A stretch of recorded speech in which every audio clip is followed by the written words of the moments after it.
everyone, I'm Matt. I'm Desiree. And we're bringing you this week's Rising Tide West Coast Swing Guide. We're back in 2025 for our second guide of the year with old and new.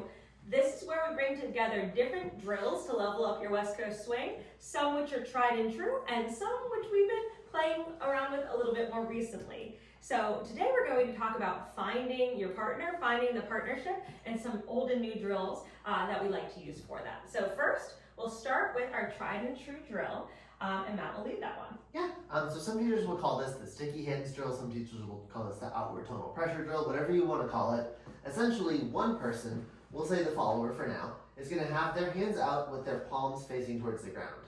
Then the other person, we'll call them the leader for now, is going to have their hands perpendicular and on the outside of the follower's hands. Now again, this is kind of universal to which role you actually dance, so we could do this where my palms are to the ground and Desiree's on the side.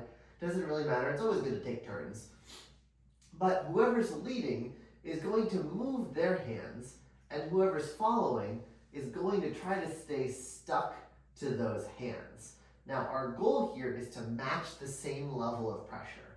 And so Desiree is thinking about trying to match the pressure that I'm giving inwards by pressing outwards, and vice versa, I'm matching her pressure.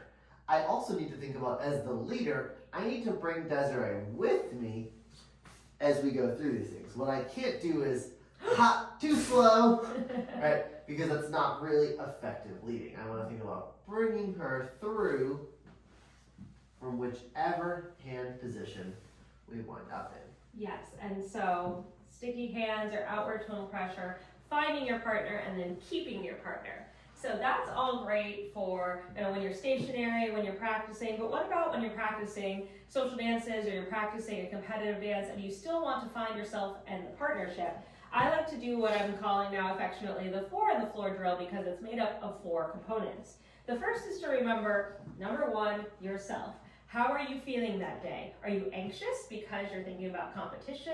Maybe you need to calm down. Are you feeling a little down on yourself because you got some feedback on your dance you didn't love? Maybe you need to buoy yourself up. Where are you? How are you feeling? Focus on getting yourself in connection with yourself first. From there, number 2 is the floor. How am I on my feet? Am I a little light on my feet? Do I need to ground a little bit more? Am I tense in my feet? Do I maybe need to relax into the floor a little bit more? Get really stable on your feet. From there, we go to level 3, which is one of the funnest, or most fun, the partnership, right? So where am I with myself? Where am I with the ground? Where am I with my partner? Do I need to maybe get into more of a closed position? Do I need to maybe relax and again match my energy like that outward tonal pressure drill?